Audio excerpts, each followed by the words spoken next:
প্রথমে আল্লাহ আল্লাহ, শেষেও আল্লাহ আল্লাহ, আকাশে আল্লাহ আল্লাহ, জমিনে আল্লাহ আল্লাহ। পড়েন পড়েন, প্রথমে আল্লাহ আল্লাহ, শেষেও আল্লাহ আল্লাহ, আকাশে আল্লাহ আল্লাহ, জমিনে আল্লাহ আল্লাহ। আবার পড়েন, প্রথমে শেষেও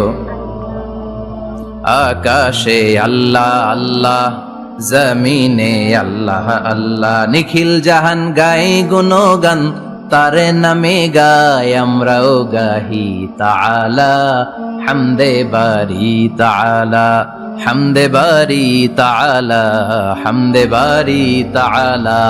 পড়েন আল্লাহু আকবার।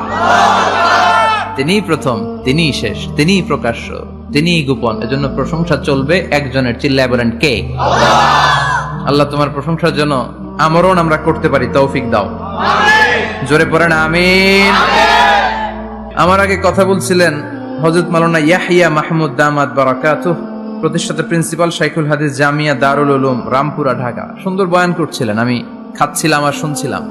প্রামাণ্য বর্ণনা করছিলেন কিভাবে কিয়ামত হবে, কিভাবে আমরা উঠবো হুফাতান উরাতান মুশাতান গুরলা, উলঙ্গ নেকেট। সেদিন আমাদের গায়ে জামা থাকবে? জ্যাকেট থাকবে খালি।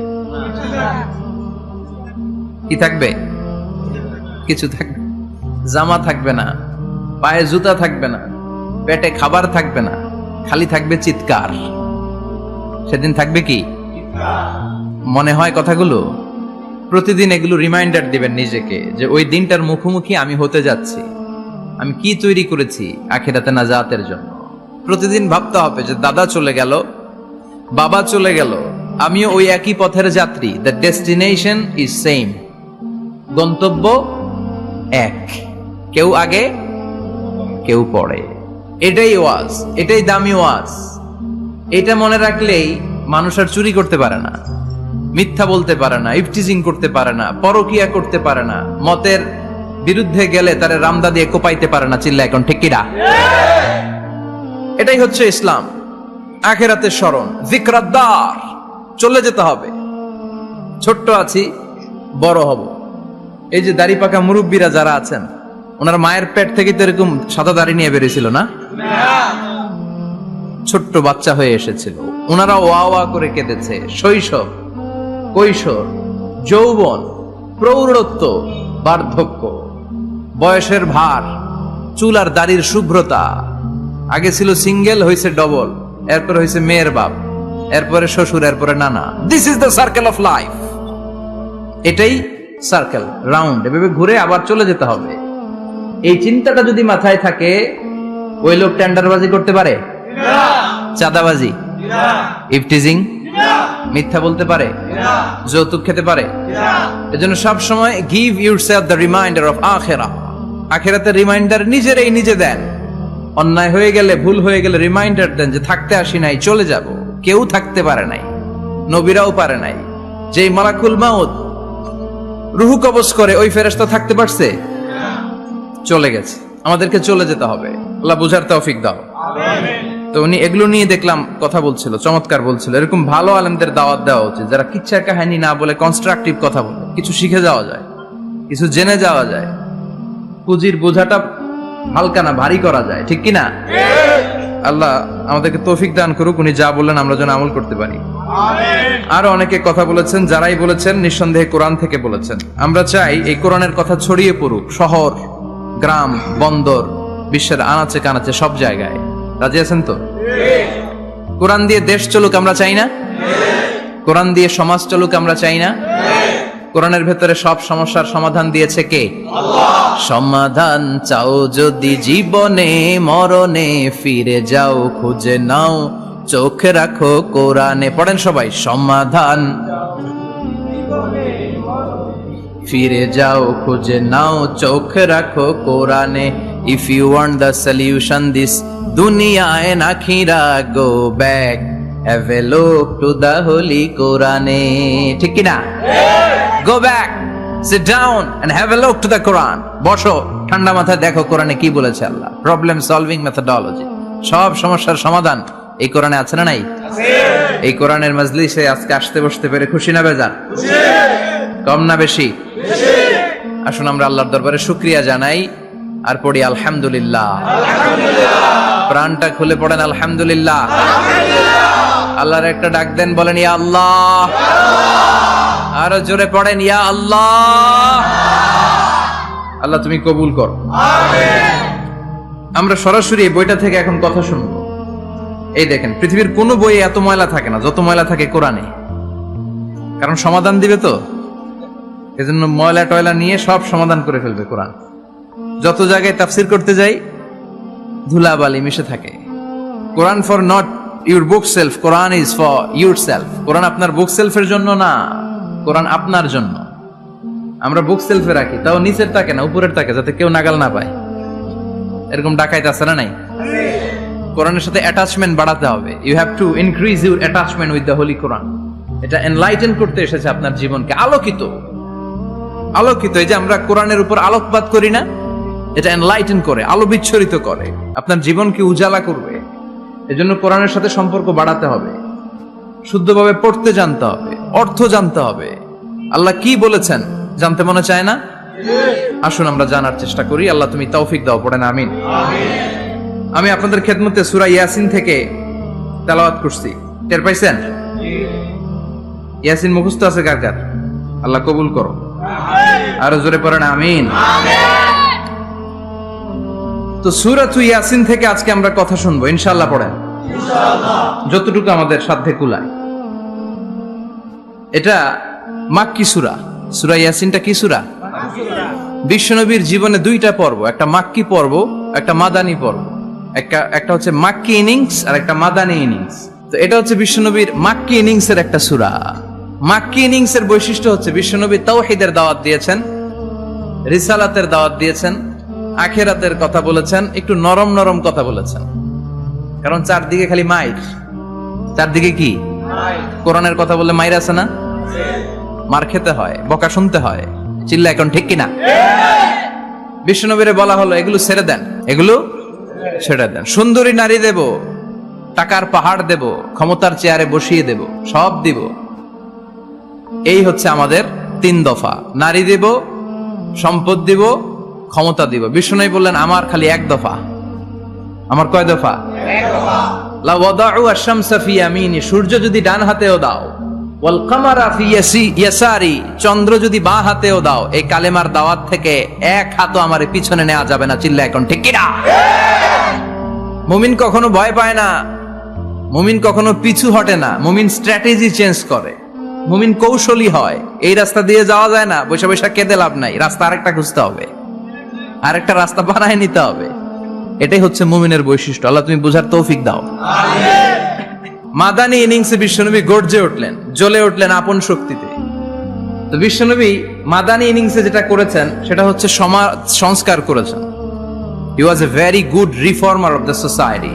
As a father, as a husband, as a reformer of the society, as a lawgiver, as a lawmaker, as a commander, and as a messenger, Muhammad is the Superman of the world. স্বামী হিসেবে, বাবা হিসেবে, নেতা হিসেবে, নবী হিসেবে, সমাজ সংস্কারক হিসেবে, আইন প্রণেতা হিসেবে মুহাম্মদ হচ্ছেন এই পৃথিবীর জন্য সুপারম্যান। তার কোনো তুলনা হয় না। বিশ্বনবীর কোনো তুলনা হয়? Beyondless, boundless, bottomless. তার নিয়ে কথা বলতে গেলে সময় ফুরায় যাবে, মাইকের ব্যাটারি শেষ হয়ে যাবে, মাগার কথা শেষ হবে।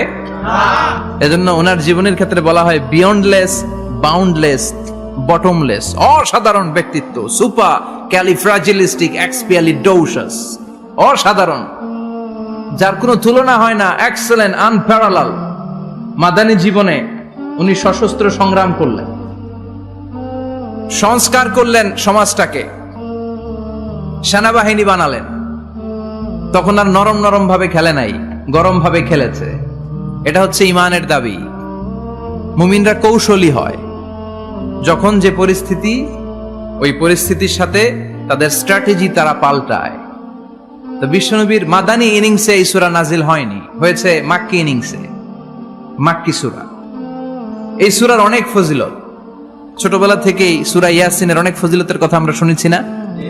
বিষ্ণু বলেছেন ইন্না লিকুল্লি শাইইন কলবান ওয়া কলবুল কোরআনি সূরাতু ইয়াসিন। সব জিনিসের একটা কলব আছে, হৃদয় আছে, অন্তর আছে, আর কোরআনের কলবের নাম হচ্ছে সূরা ইয়াসিন। বিষ্ণু বললেন ইন্না লিকুল্লি শাইইন কলবান, সব জিনিসের একটা কলব আছে। ওয়া ইন্না কলবাল কোরআনি সূরাতু ইয়াসিন, আর কোরআনের কলবের নাম হলো সূরাতু ইয়াসিন। বিষ্ণু বলতেন ইন্না ফিল জাসাদি মুদগা, দেহে একটা গোশতের টুকরা আছে, ইদা সালুহাত সালুহাল জাসাদু কুল্লু, এই দেহের গোশতের টুকরা যদি ভালো হয়ে যায় পুরো দেহটারে ভালো করে দেয় কে? আল্লাহ। এই দেহের গোশতের টুকরাটা যদি পচে যায় পুরো দেহটারে নষ্ট করে দেয় কে? বিশ্ব নবী বললেন আলা ওয়াহিয়াল কলব, ওই টুকরাটার নাম হলো কলব। টুকরাটার নাম কি? এজন্য কলবের মধ্যে আল্লাহর জিকির বসাইতে হবে। কি বসাবেন? নাকি আয়না বসাবেন? আয়না বসায় না? আয়না বসাইয়া দে মোর। নবীর কলবে আয়না বসায় নাই নবী। সেদিন আবু বকর, ওমর ফারুক কেউ আয়না বসাইছে? আবু হানিফা, শাফিঈ এরা কলবের মধ্যে আয়না বসাইছে? বসাইছে জিকির। চিল্লায় বলেন বসাইছে কি? এজন্য আল্লাহ বললেন আলা বিযিক্রিল্লাহি তাতমাইন্নুল কুলুব। দুনিয়ার কোন জিনিস দিয়ে কলব ঠান্ডা হয় না, দুনিয়ার কোন জিনিস দিয়ে কলব পরিচ্ছন্ন হয় না। কলব শুধু পরিচ্ছন্ন হয় একটা জিনিস দিয়ে, লা ইলাহা ইল্লাল্লাহ,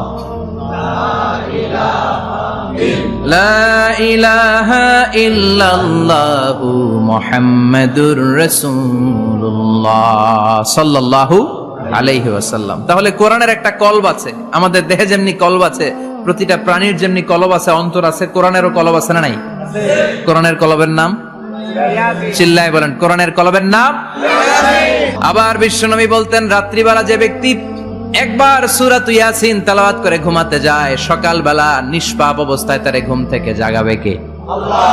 তাহলে এই সূরার মর্যাদা কম কম না বেশি বেশি? বেশি বেশি তেলাওয়াত করতে রাজি আছেন? সকাল সন্ধ্যা তেলাওয়াত করবেন তো? সূরা ইয়াসিন ছাড়াও এই সূরার অনেকগুলো নাম তাফসীর গ্রন্থে পাওয়া যায়। এই সূরার একটা নাম হচ্ছে সূরাতুল কাদিয়া, সূরাতুল তাকদি হাজাতা কারিইহা। যে এই সূরা তেলাওয়াত করে ওই তেলাওয়াতকারীর যে হাজত আছে, প্রয়োজন আছে, এই সূরার বরকতে আল্লাহ তার প্রয়োজন পূরণ করে দেয়। আমাদের জীবনে প্রয়োজন আছে না নাই? কার কাছে চাইবো? বিপদে পড়লে কারে বলবো? আমরা বিপদে পড়লে প্রথমে শেয়ার দেই ফেসবুকে। কোথায় শেয়ার? আগে শেয়ার দিব কার কাছে? মনে থাকবে? বিপদে পড়লে ফেসবুকে শেয়ার দিব না, বন্ধুরে শেয়ার করব না, বউয়ের কাছেও পরে শেয়ার করব, আগে শেয়ার করব কার কাছে? মনে থাকবে? এজন্য বিশ্বনবী বলতেন এই সূরার নাম সূরাতুল কাদিয়া, মানুষের হাজত পূরণ করে দেয়। এই সূরা তেলাওয়াত করে যদি আপনি আল্লাহর কাছে কোনো বিপদ থেকে পানা চান অথবা কোনো প্রয়োজন নিয়ে দোয়া করেন, সূরার বরকতে প্রয়োজনটা পূর্ণ করে দেয় কে? আল্লাহ। কেউ যেটা পারে না পারে কে? আল্লাহ। কেউ যেটা দেয় না দেয় কে? আল্লাহ। কেউ যেটা শোনে না শোনে কে? আল্লাহ। তাহলে পেলাম সূরাতুল কাদিয়া। আরেকটা নাম আছে সূরার, সেটা হচ্ছে সূরাতুল আযীমা, সুমহান সূরা। কি সূরা? সুমহান, আযীমা। এই আযীম আর আযীমা এই শব্দ দুইটা অনেক দামি, আল্লাহ যে কোনো জায়গায় ব্যবহার করেন নাই। বিশ্বনবীর চরিত্রের উপমা দিতে যে আল্লাহ আযীম শব্দ বলেছেন, তাই না? রব্বুল আলামিন বলেন ওয়া ইন্নাকা লাআলা খুলুকিন আযীম। ও নবী, সাধারণ কোন চরিত্র আপনারে আমি দেই নাই, আপনারে আমি দিয়েছি আযীম একটা চরিত্র, খুলুকুন আযীম। And verily indeed you are on a very good standard of character. অসাধারণ চরিত্র দিয়েছে। বিশ্বনবীর চরিত্র বুঝাতে যে আল্লাহ কি শব্দ ব্যবহার করেছেন? কথা বলে না, তাফসীর শিখে যেতে হবে। কোন শব্দ ব্যবহার করেছেন? আযীম। আবার আল্লাহ নিজের পরিচয় দিতে যে আযীম বলেছেন, ওয়ালা ইয়াউদুহু হিফযুহুমা ওয়া হুয়াল আলিয়্যুল আযীম। সুবহানাল্লাহ। আকাশ জমিনের নিয়ন্ত্রণ করতে যে আল্লাহ কখনো ক্লান্ত হয় নাকি? কারণ তিনি হচ্ছেন আল আলিয়্যুল আযীম। আল্লাহু আকবার। তার মানে নবীর চরিত্রের ক্ষেত্রে আযীম, আল্লাহর নিজের সত্তার ক্ষেত্রে আল্লাহ বললেন আযীম। আবার বললেন কিয়ামতের দিন গোটা পৃথিবীটারে আমি নাড়িয়ে দেব, গোটা পৃথিবীতে একটা আমি ভূমিকম্প দিব। এ কথাও কোরআনে আছে না নাই? ইদা জুলজিলাতিল আরদু জিলজালাহা আল কারিয়াতু মাল কারিয়া, পুরো পৃথিবী কাঁপিয়ে দিব। এই কাঁপাকাঁপিটা ওই দিনের ভূমিকম্পটা কি অন্যান্য সময়ের ভূমিকম্পের মতো হবে? এই ভূমিকম্পকে আল্লাহ বলেছেন আজিম। ইন্না জালজালাতাস সাআতি লাশাইউন আযীম। সেদিনের ভূমিকম্প সাধারণ কোনো আর্থকোয়েক নয়, সাধারণ ভাইব্রেশন না, এটা আযীম। আবার আল্লাহ কোরআনকেও আযীম বলেছেন, ওয়ালাকাদ আতাইনাকা সাবআম মিনাল মাসানি ওয়াল কুরআনাল আযীম। ও নবী, আমি আপনার নিত্য পাঠনীয় শব্দবাক্য সূরাতুল ফাতিহা দিয়েছি, সাথে সাথে কোরআনে আযীম দান করেছি। সুবহানাল্লাহ। তার মানে কোরআনের ক্ষেত্রে আযীম, কিয়ামতের ভূমিকম্প এটা আযীম, আল্লাহ নিজেও আযীম, বিশ্বনবীর চরিত্র আবার এই সূরাটাও যেহেতু দামি, এজন্য এই সূরার নাম সূরাতুল আযীমা। সূরাতুল সুমহান সূরা। এটা যেন তেন সূরা নয়, এটা তো কোরআনের কলব। কলব ছাড়া মানুষ বাঁচে? হার্ট ফাউন্ডেশনে যেয়ে দেখবেন মানুষের কি অবস্থা। হৃদরোগ, হৃদয় যার নষ্ট, তার যে কত কষ্ট। এই যে কি পরানো লাগে এখন, রিং পরায়, এনজিওগ্রাম, এনজিওপ্লাস্টি করে আর্টারি ব্লক করে ফেলে। চর্বি, এত চর্বি আমরা খাই, এত গরুর গোশত আমরা খাই। মনে রাখবেন, যেই প্রাণীর পা বেশি ওইটার ভিতরে কোলেস্টেরল বেশি। মাছের কয় পা? হ্যাঁ, নাই, এখানে নাই, মাছের পাটা নাই, কোলেস্টেরল নাই। মুরগির কয় পা? জোরে বলতে হবে। তার মানে কিছু কোলেস্টেরল আছে না নাই? গরুর কয় পা? কোলেস্টেরল বেশি না কম? এইবার কোন চিংড়ির কয় পা? সবচেয়ে বেশি কোলেস্টেরল কন্টেইন করে শ্রিম্প, প্রন, চিংড়ি। এজন্য এগুলো কম খাইতে হবে। তবে 40-এর আগে যারা আছেন ধুমায়া খান, 40-এর পরে এই যে মাটন, ল্যাম্প, ছাগলের গোশ, খাসির গোশ, চিংড়ি, এগুলো আপনার ডায়েট থেকে বাদ দিয়ে দিতে হবে। বুঝতে পেরেছেন? এজন্য এই সূরাটা যেন তেন সূরা নয়, এটা তো কোরআনের কলিজা, হার্ট, হৃদয়। এজন্য সূরাটা সূরাতুল আযীমা। সুবহানাল্লাহ পড়েন। তার মানে 1 নম্বরে পেলাম সূরাতুল কাদিয়াহ, 2 নম্বরে পেলাম সূরাতুল আযীমা, 3 নম্বরে সূরার আরেক নাম হলো সূরাতুল মুইম্মা। সূরাতুল মুইম্মা। মুইম্মার 2 অর্থ। এক অর্থ হচ্ছে এটার বরকতটা আম, সবার জন্য, যেই পড়ে সেই বরকত পায়, এজন্য মুইম্মা। আবার মুইম্মার আরেক অর্থ হচ্ছে যেই সূরা শত্রুকে অন্ধ করে দেয়। কি করে দেয়? এই সূরার প্রথম 9টা আয়াত যদি বিপদে পড়ে, শত্রুর কবলে পড়ে আপনি তেলাওয়াত করেন, শত্রুর চোখটারে অন্ধ করে দিবে কে? আল্লাহ। বিশ্বনবী মক্কা থেকে যখন মদিনায় যায়, হিজরতের সময় বিশ্বনবী সূরাতুল ইয়াসিনের প্রথম 9টা আয়াত তেলাওয়াত করলেন। তেলাওয়াত করে আল্লাহর নাম নিয়ে ঘর থেকে বের হলেন। আশেপাশে কাফেররা ঘুরে কিন্তু বিশ্বনবীরে দেখে না, সবাই খেলে এরকম এরকম করে, ডানে বায়ে হাতায় বিশ্বনবীর সামনে দিয়ে যায়, কিন্তু কাফেরদের চোখ অন্ধ করে দিয়েছে কে? আল্লাহ। এজন্য কোরআন তেলাওয়াত করলে কাফেরদের চোখকে অন্ধ বানায় দেয় কে? আল্লাহ। এজন্য সূরার একটা নাম হচ্ছে সূরাতুল মুইম্মা। কি নাম? অন্ধ করে দেয়। তাফসিরে কুরতুবীর মুসান্নিফ ইমাম আল কুরতুবী, উনাকে জালিম বাদশা বন্দী করেছিল। ওনার তাফসিরে এসেছে উনি শক্তিশালী লোক ছিলেন, জেলখানা ভেঙে বাঁচার জন্য দিয়েছে দৌড়। উনারেও ধরার জন্য জালিম বাদশার সৈনিকেরা ঘোড়া নিয়ে রওনা হয়েছে। উনিও দৌড়ায়, ঘোড়াও পেছন থেকে আসে। ওমিয়া মানুষ কি ঘোড়ার দৌড়ের সাথে পারে? উনি হাঁটতে হাঁটতে হয়রান হয়ে এক বালুর ময়দানে যে ধপাস করে পড়েছে। ওরাও ঘোড়া দিয়ে এসে নেমেছে, কিন্তু আজীব তামাশা, উনি বালুতে ধপাস করে পড়েই সূরাতুল ইয়াসিনের প্রথম 9 আয়াত তেলাওয়াত করতে শুরু করেছেন। ওরা নিচে নেমে ডানে বায়ে সামনে পিছনে খালি খুঁজে, কিন্তু দেখে না, সামনে কিন্তু বসা। ওদের চোখটার অন্ধ করে দিছে কে? আল্লাহ। বিশ্বাস হয়? এজন্য বিপদে পড়লে সূরাতুল ইয়াসিনের প্রথম 9 আয়াত পড়তে রাজি আছেন? আল্লাহ তুমি তৌফিক দাও। আমিন। আর জোরে পড়েন আমিন। আমিন। এজন্য আল্লাহ চমৎকার ভাবে এই সূরাটা শুরু করে দিলেন। 2টা কাটা অক্ষর দিয়ে আল্লাহ বললেন ইয়াসিন ওয়াল কুরআনিল হাকীম ইন্নাকা লামিনাল মুরসালিন আলা সিরাতিম মুস্তাকিম। পড়েন সুবহানাল্লাহ। সুবহানাল্লাহ। ইয়াসিন। সূরাটা শুরু করলেন কি দিয়ে? ইয়াসিন। এটা কি কোনো বাক্য? এটা কি কোনো শব্দ? এটা কি অক্ষর?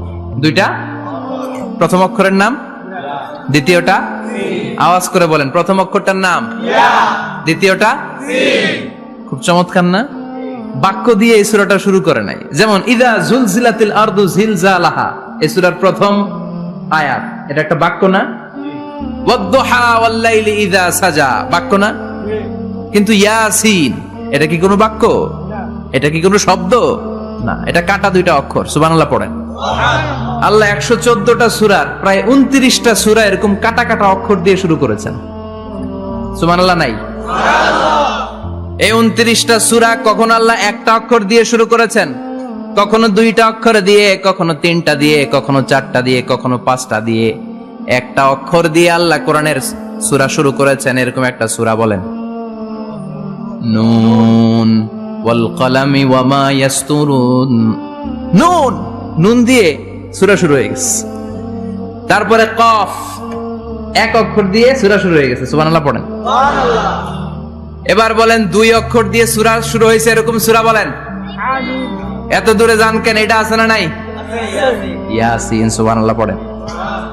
ইয়াসিন দুই অক্ষর দিয়ে। তারপরে হামিম, এবার তিন অক্ষর দিয়ে আল্লাহ সূরা শুরু করছেন এরকম। আলিফ লাম মিম তাসিন মিম। আল্লাহু আকবার। আবার চারটা অক্ষর দিয়ে সূরা শুরু হয়েছে এরকম আছে না নাই? আবেশরাব কোন? আলিফ লাম মিম র, আলিফ লাম মিম সাদ, আছে না নাই? আবার পাঁচটা কাটা অক্ষর দিয়ে সূরা শুরু হয়েছে এরকম সূরাও আছে না নাই? সূরা মারিয়ামের শুরুতে কি আছে? কাফ হা ইয়া আইন সাদ। সুবহানাল্লাহ পড়েন। এরকম প্রায় 29টা সূরা আল্লাহ কাটা কাটা অক্ষর দিয়ে শুরু করেছেন, কোনো বাক্য দিয়ে নয়, কোনো শব্দ দিয়ে নয়। কি দিয়ে? হারফ দিয়ে। হারফ, এই হারফগুলোরে বলে হুরুফ আত-তাহাজ্জি বা হুরুফ আল মুকাত্তাআত, কাটা কাটা অক্ষর। মনে রাখবেন কোরআনের আয়াতগুলো দুই ভাগে বিভক্ত, একটা মুহকাম, একটা মুতাশাবিহ। মুহকাম মানে যেগুলোর অর্থ আমরা জানি, যেগুলোর ব্যাখ্যা আমরা জানি, যেটার ইন্টারপ্রিটেশন, এক্সপ্লেনেশন আমাদের জানা আছে। আর মুতাশাবিহ আমরা অর্থ জানি না, আমরা ব্যাখ্যা জানি না, এটা দিয়ে আসলে কি বুঝাইছে আমরা কেউ জানে না। জানে একজন, চিল্লায় বলেন তিনি কে? আল্লাহ বলেন ওয়া ইন কুনতুম ফি রাইবিম মিম্মা নাযালনা আলা আবদিনা ফাআতু বিসূরাতিন মিন মিসলিহি ওয়াদউ শুহাদাআকুম মিন দুনিল্লাহি ইন কুনতুম সাদিকিন। আল্লাহ বললেন ও জাহেলি যুগের লোকেরা, শোনো শোনো, এত আরবি কবিতা বানাতে পারো, এত গল্প লিখতে পারো, আরবিতে এত নোবেল বানাতে পারো, উপন্যাস বানাতে পারো, আর্টিকেল লিখতে পারো, আমার নবীর উপর যে কোরআন আমি নাজিল করেছি এই কোরআনের ব্যাপারে অন্তরে যদি কোনো সন্দেহ থাকে, বাপের বেটা হলে পারলে কোরআনের মতো একটা সূরা বানিয়ে নিয়ে আসো। পারছে? কিয়ামত পর্যন্ত কেউ পারবে না। বিশ্বনবী যেই জামানাতে এসেছিলেন ওই জামানায় আরবি ভাষা সাহিত্যের উৎকর্ষতা সাধিত হয়েছিল। আরবি ভাষার এতটা উৎকর্ষ পৃথিবী কখনো দেখে নাই। কবিতা, গদ্য, পদ্য, গল্প, উপন্যাস, রচনা, প্রবন্ধ, আর্টিকেলের শয়লাভ। এই ভাষা সাহিত্যিকদের চোখে আঙ্গুল দিয়ে আল্লাহ বুঝাতে চাইলেন এত অর্থ করতে পারো, এত ব্যাখ্যা জানো, এত বড় বড় বুলিয়া ওড়াও, এত কিছু তুমি জানো, তাহলে বলো ইয়াসিন অর্থ কি? সুবহানাল্লাহ কইবেন না? তাইলে বল নুন অর্থ কি? কফ মানে কি? আলিফ লাম রা মানে কি? ফাবুহিতাল্লাযী কাফার। কেউ জানে না, কেউ উত্তর দিতে পারে না। কোন সুবহানাল্লাহ। এটা কোরআনের মুজিজা, এটার অর্থ কেউ জানে না। আর এগুলোর অর্থ নিয়ে খোঁচাখুচি করাও ঠিক না। তবে মুফাসসিরিনে ইকরাম এগুলোর কিছু অর্থ সম্ভাব্য বলার চেষ্টা করেছেন। যেমন ইয়াসিনের অর্থ ইবনে আব্বাস বলেছেন এর অর্থ হতে পারে ইয়া ইনসান, হে মানুষ। সুবহানাল্লাহ পড়েন। কেউ কেউ বলেছে এটার অর্থ হতে পারে ইয়া সাইয়্যিদ আল মুরসালিন। কেউ কেউ বলেছেন ইয়াসিন হতে পারে ইসমুল্লাহ, আল্লাহর নাম। কেউ বলেছেন এটা হতে পারে ইসমুন লিন নবী, বিশ্ব নবীর নাম। আবার কেউ কেউ বলেছেন ইয়াসিন হতে পারে এই কোরআনে কারিমের একটা নাম। কোন সুবহানাল্লাহ। এই সম্ভাব্য সব কথাগুলো বলে পৃথিবীর সব মুফাসসিররা বলতে বাধ্য হয়েছেন আল্লাহু আ'লামু বিমুরাদিহি বিহি। এটার দ্বারা আসল অর্থ যে কি এটা আমরা কেউ জানি না। জানে কে? আল্লাহ। চিৎকার করে বলতে হবে জানে কে? আল্লাহ। তাহলে ইয়াসিন মানে আমরা জানি না। ইয়াসিনের অর্থ আমরা ছেড়ে দেব কার উপর? আল্লাহ। এরপর আল্লাহ বললেন ওয়াল কুরআনিল হাকীম, প্রজ্ঞাময় বিজ্ঞানময় কোরআনের শপথ। ওয়াল কুরআনিল হাকীম, বিজ্ঞানময় প্রজ্ঞাময় কোরআনের শপথ বা কসম। ওয়াল কোরআনিল হাকিম, যে ওয়া, এই ওয়াটারে আরবিতে বলে ওয়া আল কাসামিয়া। কি বলে? ওয়া আল কাসামিয়া, কসম কাটার জন্য আল্লাহ এই ওয়া ব্যবহার করেছেন। যত জায়গায় কোরআনে আল্লাহ কসম কেটেছেন, ওই কসমের শব্দটার আগে ওয়া আছে না নাই? ও মিয়া, কোরআনে আল্লাহ সময়ের শপথ করেছেন, কসম কেটেছেন, যুগের কসম কেটেছেন। যুগের সময়ের আরবি হলো আল আসর। এই আসরের আগে ওয়া আছে না নাই? কি বলছে আল্লাহ? ওয়াল আসর, ওয়াল। আবার তিন ফলের কসম আল্লাহ কোরআনে কেটেছেন, কি বলেছেন? ওয়াত্তিন, মানে তিনের কসম। জাইতুনের কসম কেটেছেন, বলেছেন ওয়াজ্জাইতুন। তুর পাহাড়ের কসম কেটেছেন, বলেছেন ওয়াতুর সিনিন। যত জায়গায় কসম তত জায়গায় ওয়া আছে না নাই? পাহাড়ের নামে কসম কেটেছেন, আল্লাহ বলেছেন ওয়াতুর। সূর্যের নামে কসম কেটেছেন, আল্লাহ বলেছেন ওয়াশ-শামসি ওয়া দুহাহা। সুবহানাল্লাহ কইবেন না? ফজরের নামে কসম কেটেছেন, কি বলেছেন? ওয়াল ফাজর। জিলহজ মাসের প্রথম 10 রাতের কসম কেটেছেন, কি বলেছেন? ওয়া লায়ালিন আশার। জোর আর বেজরের কসম কেটেছেন, আল্লাহ বলেছেন ওয়াশ-শাফঈ ওয়াল ওয়াতর।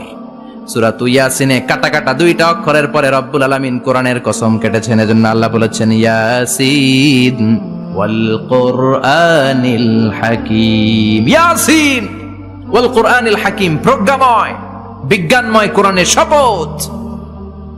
কোরআনের মধ্যে বিজ্ঞান আছে না নাই? বেশি না কম? বিশ্বাস হয় না নাস্তিকদের কথা বিশ্বাস হয়? নাস্তিকরা বলে কোরআনের মধ্যে বিজ্ঞান নাই, কোরআনের মধ্যে সায়েন্স নাই, কোরআনের ভেতরে টেকনোলজি নাই। কিন্তু কোরআন বলে এমন কিছু নাই, মানুষের প্রয়োজনীয় এমন কিছু নাই যেটা আমার ভিতরে নাই। আল্লাহু আকবার। আল্লাহ বললেন মা ফাররাতনা ফিল কিতাবি মিন শাই, কিতাবের মধ্যে আমি কিছু বাদ রেখে দেই নাই। ইতিহাসের কথা বলেছি, পাতালপুরীর কথা বলেছি, ঊর্ধ্ব জগতের কথা বলেছি, মহাকাশের কথা বলেছি, cosmology, astrology, geology, zoology, botany, human anatomy, embryology, সব কিছুর কথা কোরআনের মধ্যে দিয়েছে কে? কোরআনের ভেতরে মানুষের কথা আছে না নাই? কোরআনের মধ্যে গাভীর কথা আছে না নাই? গাভীর কথাও আছে। কই আছে? হ্যাঁ, সূরাতুল গাভীর সূরা। সুবহানাল্লাহ কইবেন না? মানুষের কথা আছে সূরাতুল ইনসান, জিনদের কথা আছে সূরাতুল জিন, মাকড়সার কথা আছে সূরাতুল আনকাবুত, মৌমাছির কথা আছে সূরাতুন নাহাল। মৌমাছির কথা বলেছেন, দুধের কথা বলেছেন, প্রাণীর কথা বলেছেন, খাদ্যের কথা বলেছেন, মানুষের দেহ বৈশিষ্ট্যের কথাও বলেছেন। চিৎকার করে পড়েন আল্লাহু আকবার। আল্লাহ বললেন ওয়া আওহা রাব্বুকা ইলান নাহলি আনিত্তাখিযি মিনাল জিবালি বুয়ুতাও ওয়া মিনাশ শাজারি ওয়া মিম্মা ইয়ারিশুন। সুবহানাল্লাহ পড়েন। ওয়া আওহা রাব্বুকা ইলান নাহল, আল্লাহ মৌমাছির কাছে সিক্রেট মেসেজ পাঠিয়েছেন। সুবহানাল্লাহ পড়েন। ওহীকে আরবিতে বলে সিক্রেট মেসেজ। সায়েন্টিফিক আলোচনা শুরু হইতেছে, মনোযোগ আছে না গেছে? জিমানি ধরছে? হ্যাঁ, মনোযোগ আছে না গেছে? লিল্লাহি তাকবীর, লিল্লাহি তাকবীর, লিল্লাহি তাকবীর। আল্লাহ মৌমাছিকে ওহী করেছেন। কি করেছে? দেখেন, ওয়াল কোরআনিল হাকিম, আল্লাহ যে বললেন শেষ হবে না এই কথা। ওয়াল কোরআনিল হাকিম, বিজ্ঞানময় কোরআনের শপথ, প্রজ্ঞাময় কোরআনের শপথ। বিশ্বনবী বলেন লা তুহসা আজাইবুহু, কোরআনের আশ্চর্যান্বিতার কোনো শেষ নাই। ওয়ালা তাবলা গারাইবুহু, কোরআন কোনদিন কারো কাছে পুরাতন মনে হয় না। ফিহি মাসাবিহুল হুদা, কোরআনের মধ্যে আছে হেদায়েতের মশাল। ওয়া মানারুল হিকমা, কোরআন হলো বিজ্ঞানের সুউচ্চ মিনার। লা তুহসা আজাইবুহু, কোরআনের আশ্চর্যান্বিতার শেষ নাই। যতই পড়বেন আপনি আশ্চর্য হয়ে যাবেন, যতই স্টাডি করবেন, যতই অধ্যয়ন করবেন, আপনার চোখকে খুলে দিবে কে? আল্লাহ। ওয়ালা তাবলা গারাইবুহু, কোরআন কখনো পুরাতন হয় না। পুরান হয় নাকি? যার বয়স 50 বছর ধরে নামাজি মানুষ, প্রতি নামাজের প্রত্যেক রাকাতে কোন সূরা পড়া লাগে? তো 50 বছর যদি কেউ নামাজি হয়, তাহলে কত লক্ষবার উনি সূরা ফাতিহা পড়ছে উনি নিজে জানে? তারপরেও কোনোদিন কি মনে হয়েছে সূরা ফাতিহাটা একটু পুরান পুরান লাগে? আজকে কুল হল্লা দিয়ে শুরু করুন, কথা বলেন, পুরান লাগছে কোনোদিন? এত পড়ছি এটা, আজকে আর এটা না, আজকে আর একটা, এরকম মনে হয়? ওয়ালা চাবলা গারাইবুহু, পুরান লাগে না। প্রতিদিন নতুন, প্রতিনিয়তই নতুন, অলওয়েজ নিউ, সব সময় নতুন। এজন্য বিশ্বনবী বললেন লা তুহসা আজাইবুহু, কোরআনের আশ্চর্যান্বিতার শেষ নাই। ওয়ালা তাবলা গারাইবুহু, কোরআন কখনো পুরাতন হয় না। ফিহি মাসাবিহুল হুদা, কোরআনের মধ্যে আছে হেদায়েতের মশাল। ওয়া মানারুল হিকমা, কোরআন হলো বিজ্ঞানের সুউচ্চ মিনার। সুবহানাল্লাহ। আল্লাহ বললেন ওয়া আওহা রাব্বুকা ইলান নাহাল, আমি মৌমাছির কাছে মেসেজ দিলাম, সিক্রেট মেসেজ।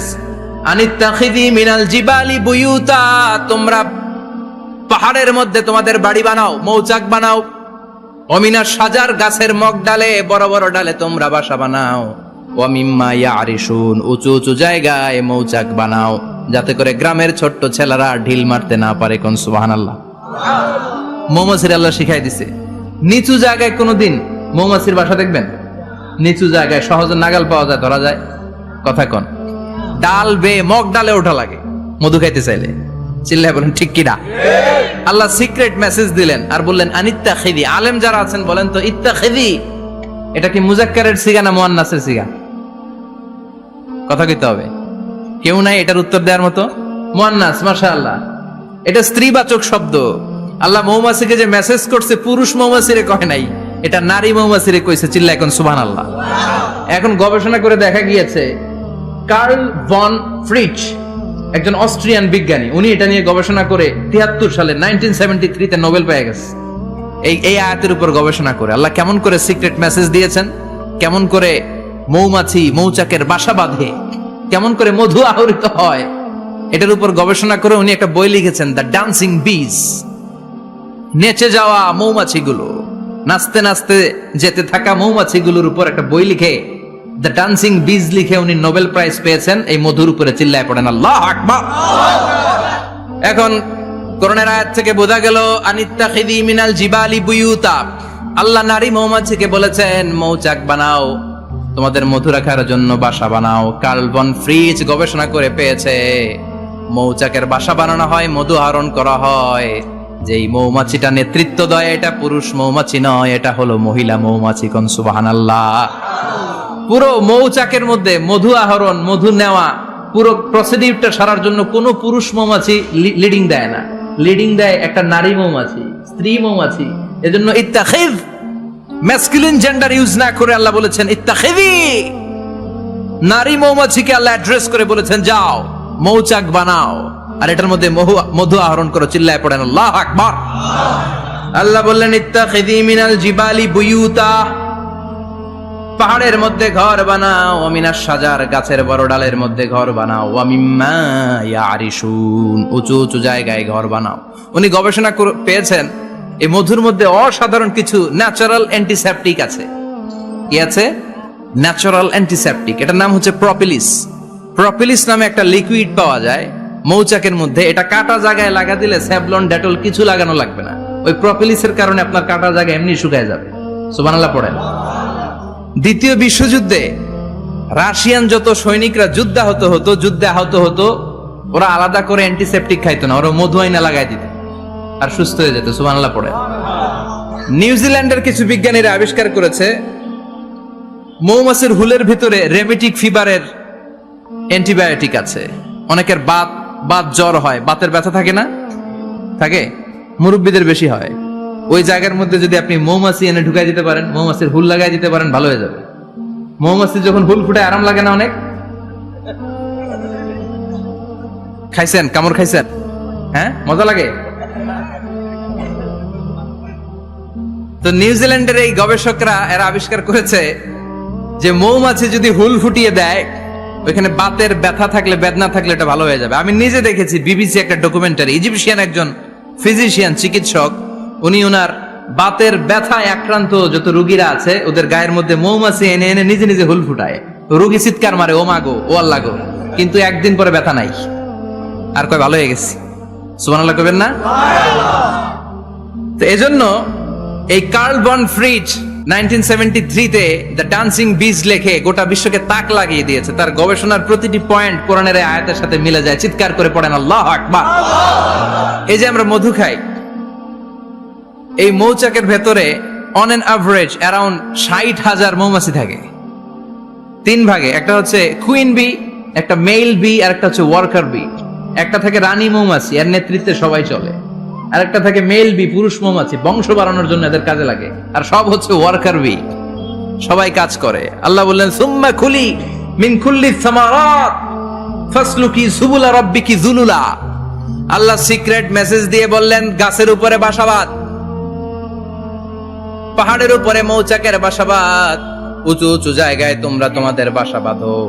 সুম্মা কুলি মিন কুল্লি সামারাত, এরপর এলাকার যত মিষ্টি মিষ্টি ফুল আছে, ফল আছে, ওখান থেকে রস নিয়ে আসো। সুবহানাল্লাহ। পুষ্প রস সংগ্রহ করে, মধুগুলো, এটার বলে sweet nectar. They collect the sweet nectar from the flowers.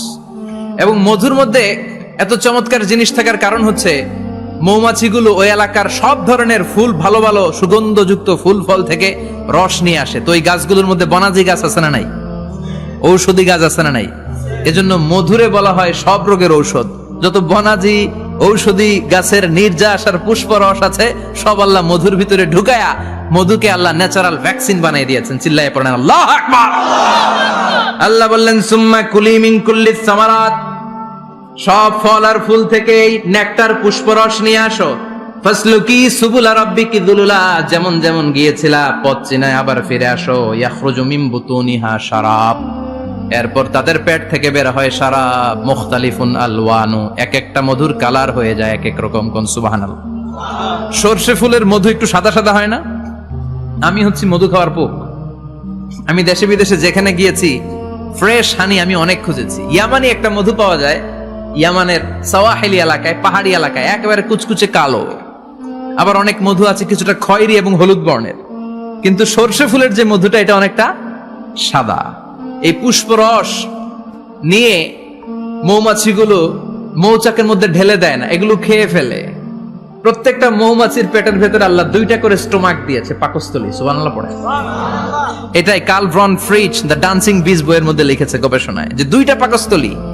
একটা পাকস্থলী দিয়ে মৌমাছি খায়, নিজে খেয়ে বাঁচে, আর একটা পাকস্থলী দিয়ে এই ফ্লাওয়ার নেক্টার, পুষ্প রস সংগ্রহ করে ওই পাকস্থলীতে রাখে। ওই পাকস্থলীর ভেতরে আল্লাহ একটা ন্যাচারাল এনজাইম দিয়েছেন। ওই এনজাইমের সাথে ওই পুষ্প রসটা মিক্সড হয়। তারপরে আরেকটা টিউব আছে, ওই টিউব দিয়ে মৌমাছি যে সে বাসার মধ্যে মৌমাছি যে সেখানে সাপ্লাই করে দিয়ে আসে, মধু ঢুকিয়ে দিয়ে আসে। চিল্লায় পড়েন সুবহানাল্লাহ। তার মানে বিষয়টা এমন না ফুলের রস নিয়ে মৌচাকের দিয়ে আসলো, ফুলের রস সে নেয়, তার স্পেশাল একটা স্টোমাকের মধ্যে ঢুকায়, সেখানে এনজাইম দিয়ে, পাচক রস দিয়ে আল্লাহ এটাকে সমৃদ্ধ করে দেয়। তারপর আলাদা একটা নল দিয়ে, টিউব দিয়ে মৌচাকের ভেতরে ঢুকিয়ে দেয়। কোন সুবহানাল্লাহ। কি অসাধারণ পদ্ধতিতে আল্লাহ মধু বানালেন। আর কি সুন্দর মধু হাতের মধ্যে লয়া জিব্বা দিয়া চাটে আর গান গায়, মধু হই হই বিষাবাইলা। আছে না নাই? আল্লাহ শুকরিয়া নাই? চিৎকার করে বলেন শুকরিয়া করতে হবে কার? আল্লাহ বললেন ইয়াখরুজু মিন বুতুনিহা, এটা মধু সরাসরি চলে আসে না, ওর পেট থেকে বের হয়। মুখতালিফুন আলওয়ানুহু, বিভিন্ন রঙের মধু আছে না নাই? ব্ল্যাক কালারের মধু হয়, হোয়াইট হানি হয়, অর্গানিক হানি হয়, ক্রিমড হানি হয়। কত ধরনের মধু যে আল্লাহ পৃথিবীতে রেখেছে তার ইয়ত্তা নাই। এরপর আল্লাহ বললেন ফিহি শিফাউন লিন্নাস, মধুর ভিতরে শিফা দিয়েছে কে? আল্লাহ। এজন্য বিশ্বনবীর খাদ্য তালিকার মধ্যে মধু আছে না নাই? বিশ্বনবী সুগন্ধযুক্ত ওলা মধু খেতেন, দুর্গন্ধযুক্ত ওলা কোনো মধু মুখে নিতেন না। সুবহানাল্লাহ। বিশ্বনবীর জামানায় মাগাফির নামে একটা মধু ছিল, দুর্গন্ধযুক্ত। এটা কখনো বিশ্বনবী মুখে নিতে চাইতেন না। সুগন্ধযুক্ত মধু সবসময় বিশ্বনবী খেতেন। বিশ্বনবীর স্ত্রীরা এই সুগন্ধিযুক্ত মধু বোতলের মধ্যে প্রিজার্ভ করে রাখতেন বিশ্বনবীকে দেওয়ার জন্য। বিশ্বনবী প্রাণ ভরে এগুলো পান করতেন। সুবহানাল্লাহ। বিশ্বনবী যে সমস্ত খাদ্যগুলো পছন্দ করতেন হাদিসে এসেছে, বিশ্বনবী রুটি খেতেন, খেজুর খেতেন, খেজুর, খেজুর চিনেন? বালাহ, তামার, দুধ খেতেন, এই মধু খেতেন, জব খেতেন, বার্লি খেতেন, লাউ খেতেন, রুম্মান, ডালিম ফল, আনার ফল, আনার চিনেন? আনার, এই আনার খেতে পছন্দ করতেন বিশ্বনবী। মাশরুম খেতেন, মাশরুম, মাশরুম চিনেন? ব্যাঙের ছাতার মতো। রেস্টুরেন্টে ইদানিং মাশরুমের স্যুপ পাওয়া যায়, এটা খাবেন। যাদের চোখের জ্যোতিতে সমস্যা, দৃষ্টিতে সমস্যা, খাবেন। হাদিসে এসেছে আল কামআতু মিনাল মান ওয়া মাউহা শিফাউন লিল আইন। মাশরুম হলো মান্না সালোয়ার মতো খাবার।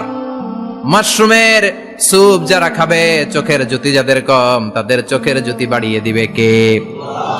বুখারীর বর্ণনা, কানা রাসূলুল্লাহ ইউহিব্বুল হালাওয়া ওয়াল আসাল।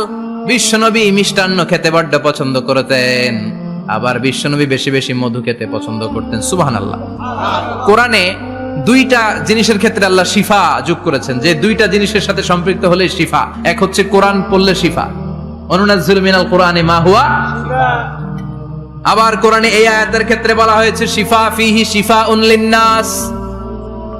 এজন্য সাইয়েদানা ইবনে মাসউদ এই উম্মাকে উদ্দেশ্য করে বলেছেন, আলাইকুম বিশিফাইন, তোমাদের উচিত দুইটা জিনিস থেকে শিফা নেয়া। এক হলো কোরআন, দুই হলো আসাল মানে মধু। কোন সুবহানাল্লাহ।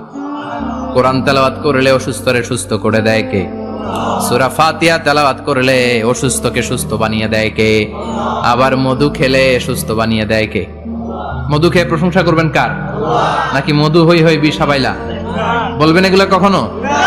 খাঁটি মধু খেতে হবে, খাঁটি মধু খেতে হবে। তাহলে ফিহি শিফাউন লিন্নাস।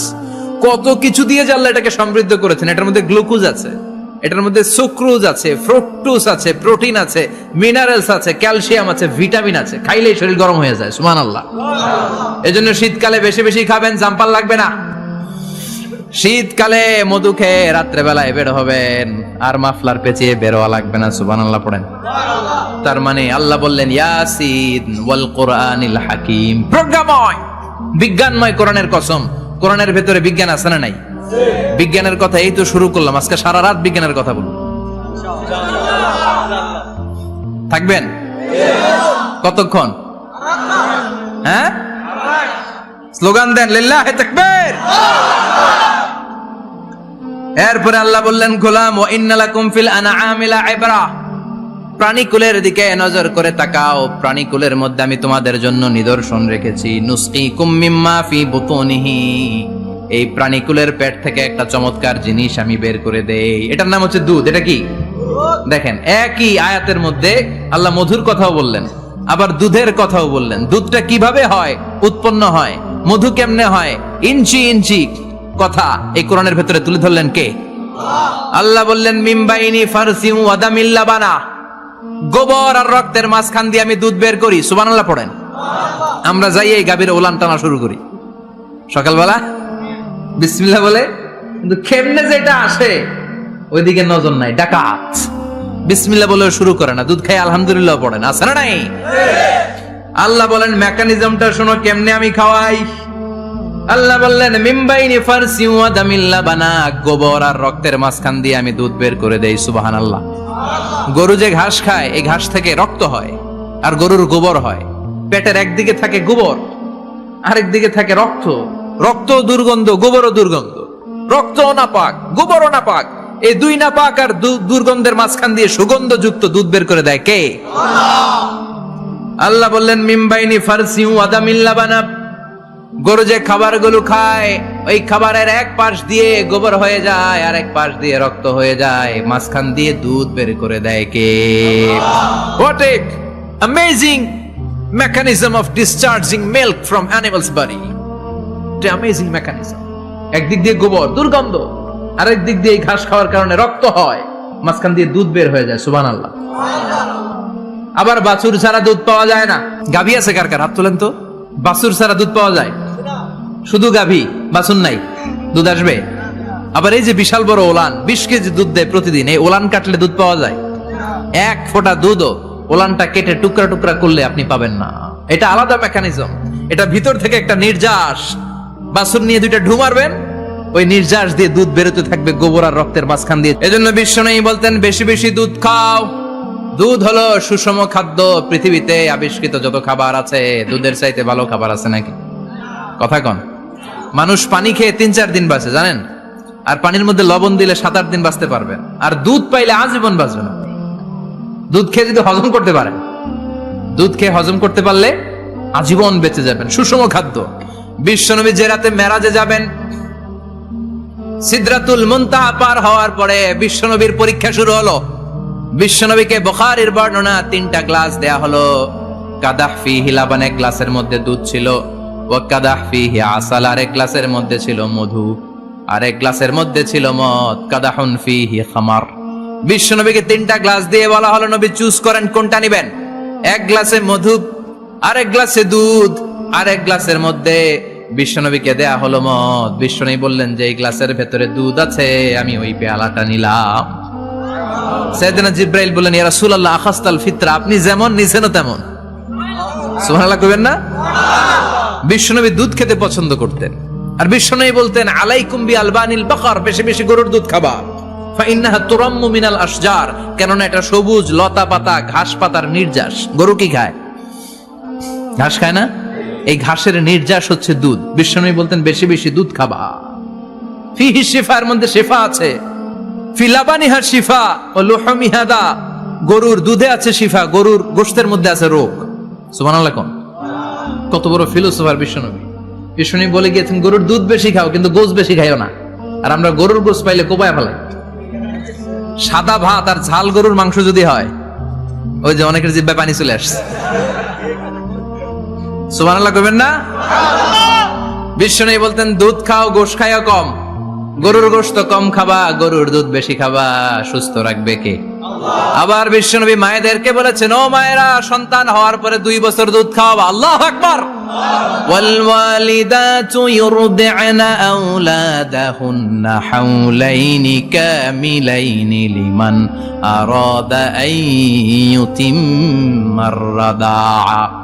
সন্তান যারা পেয়েছো মায়েরা, বোনেরা, 2 বছর দুধ খাওয়া সন্তানকে সুস্থ রাখবে কে? আল্লাহ।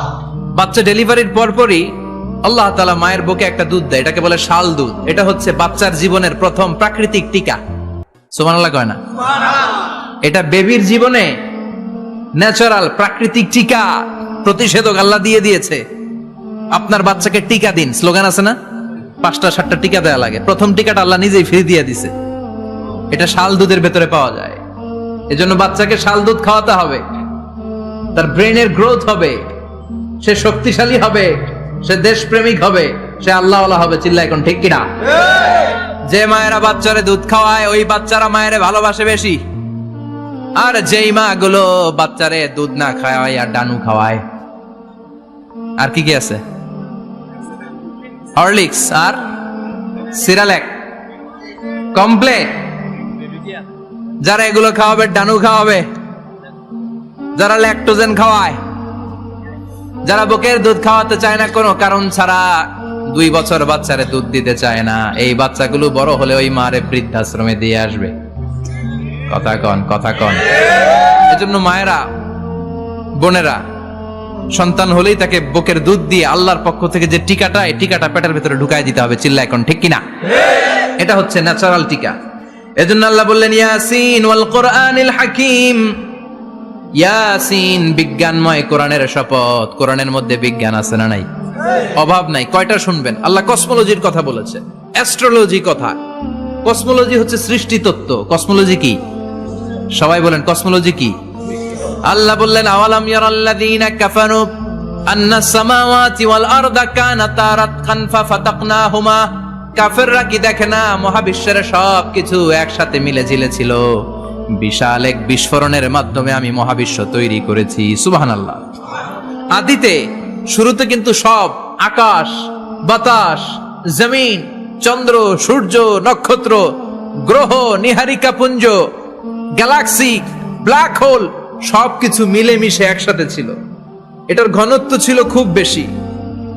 মহাবিশ্বের সবকিছু ছিল একটা বিন্দু। এটাকে বিজ্ঞানীরা নাম দিয়েছে দ্য সিঙ্গুলারিটি, মহা একত্ব। এরপর একটা প্রচন্ড বিস্ফোরণের মধ্য দিয়ে মহাবিশ্ব সৃষ্টি হয়েছে। এটার ওরা নাম দিয়েছে বিগ ব্যাং থিওরি। কি নাম? স্টিফেন হকিং মারা গেছে না, সবচেয়ে বড় পদার্থবিজ্ঞানী ছিল। সে একটা বই লিখেছে, from the brief history of time, a brief history of time from big bang two black hole. সেখানে সে প্রমাণ করেছে কোরআনের এই আয়াত, কানাতা রাতকান, মহাবিশ্বের সবকিছু একটা বিন্দু ছিল। চাঁদ, সূর্য, গ্রহ, তারা সবকিছু ছিল। কথা বলেন, সবাই বলেন, একটা মাত্র বিন্দু ছিল। আল্লাহ বলেন, don't the disbeliever observe that the heavens and earth were joined together, then I separated with a gigantic sound, explosion. সব একসাথে ছিল, চাঁদ, তারা, আকাশ, নদী, নালা সব একসাথে। তারপর একটা বিকট বিস্ফোরণের মধ্য দিয়ে পৃথিবী হয়েছে, চাঁদ হয়েছে, চন্দ্র হয়েছে, সূর্য হয়েছে, মহাবিশ্বের সবকিছু এই মহাবিস্ফোরণের মধ্য দিয়ে হয়েছে। চিৎকার করে পড়েন আল্লাহু আকবার। এই যে ছোট্ট পৃথিবীতে আমরা বসে আছি, এই পৃথিবীর চেয়ে সূর্য 13 লক্ষ গুণ বড়। চিল্লায় পড়েন আল্লাহু আকবার। এটা কি বাড়ির কাছের কথা?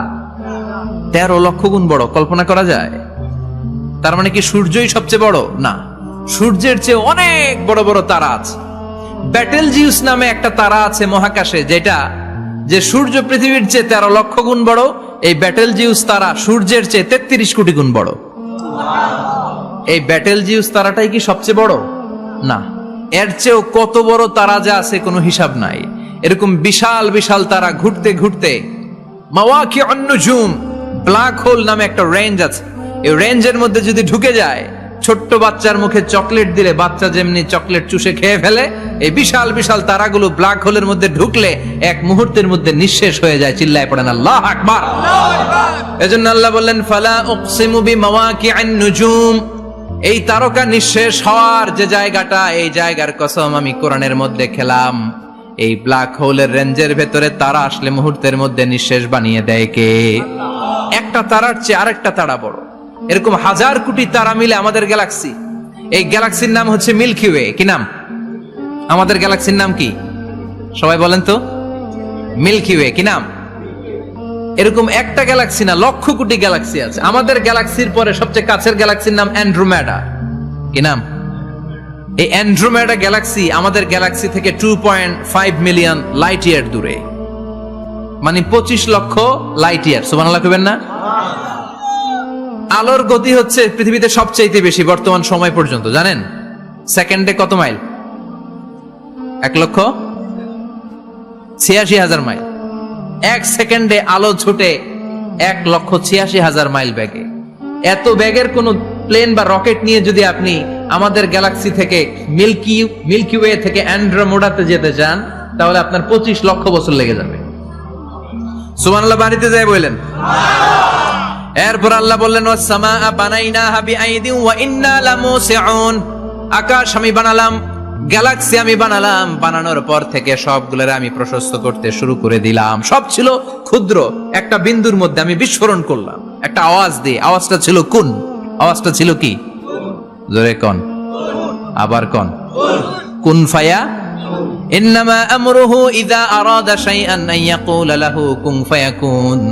আল্লাহ যখন কিছু করতে চান শুধু বলেন কুন, শুধু বলেন বি। কুন মানে বি, ইট ওয়াজ, এটা হয়ে যায়। হাও বলতে দেরি। এই মহাবিস্ফোরণের নেপথ্যে যে শব্দটা ছিল সেটা ছিল কুন। সেটা ছিল কি?